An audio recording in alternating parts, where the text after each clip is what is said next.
SIR ప్రక్రియపై కాంగ్రెస్ నేతల్లో tension పెరిగిందా? అందుకే ఎన్నికల కమిషనర్ కి సమాంతరంగా పార్టీ వ్యవస్థ సిద్ధం చేస్తున్నారా? మాట వినని ఎమ్మెల్యేలు, మంత్రులకు సీఎం రేవంత్ రెడ్డి వార్నింగ్ ఇచ్చారా? ఎస్ఐఆర్ విషయంలో అలసత్వం వహిస్తే చర్యలు తప్పవని హైకమాండ్ హెచ్చరించిందా? తెలంగాణలో ఈ నెల 25 నుంచి స్పెషల్ ఇంటెన్సివ్ రివిజన్ సర్ ప్రక్రియ ప్రారంభం కానుంది. ఓటర్ల జాబితా సవరణ పేరుతో కేంద్ర ఎన్నికల సంఘం ఆధ్వర్యంలో జరుగుతున్న ఈ కార్యక్రమాన్ని అధికార బీజేపీకి అనుకూలంగా ఉండేలా నిర్వహిస్తున్నారని కాంగ్రెస్ సహా ప్రతిపక్ష పార్టీలు ఆరోపిస్తున్నాయి. ఈ నేపథ్యంలో తెలంగాణ కాంగ్రెస్ పార్టీ పెద్దలు ఈ సర్ ప్రక్రియను అత్యంత ప్రతిష్టాత్మకంగా తీసుకున్నారు. బూత్ లెవెల్ ఏజెంట్ల నియామకం నుంచి నేతలకు ప్రత్యేక శిక్షణ వరకు ఏర్పాట్లు చేశారు. CM Revanth Reddy, PCC chief Mahesh Goud, ఎమ్మెల్యేలు, మంత్రులతో తరచూ సమీక్షలు నిర్వహిస్తూ అప్రమత్తం చేస్తున్నారు.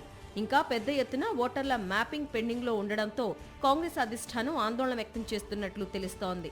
ఓట్ల పరిరక్షణలో నిర్లక్ష్యం వహిస్తే కఠిన చర్యలు తప్పవని ఎమ్మెల్యేలను ఉద్దేశించి సీఎం రేవంత్ రెడ్డి హెచ్చరించినట్లు సమాచారం. ఈ విషయంలో పార్టీ ఆదేశాలు పాటించని నేతలు, ఇన్ఛార్జి మంత్రులపై కూడా చర్యలు ఉంటాయని స్పష్టం చేసినట్లు తెలుస్తోంది.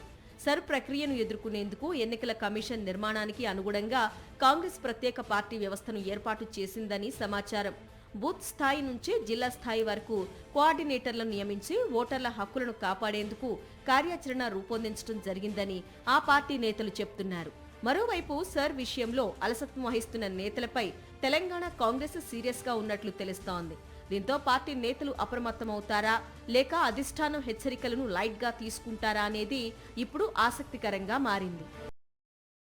మరిన్ని అప్డేట్స్ కోసం ఛానల్ ను సబ్స్క్రైబ్ చేయండి. నోటిఫికేషన్స్ కోసం బెల్ ఐకాన్ పై క్లిక్ చేయండి.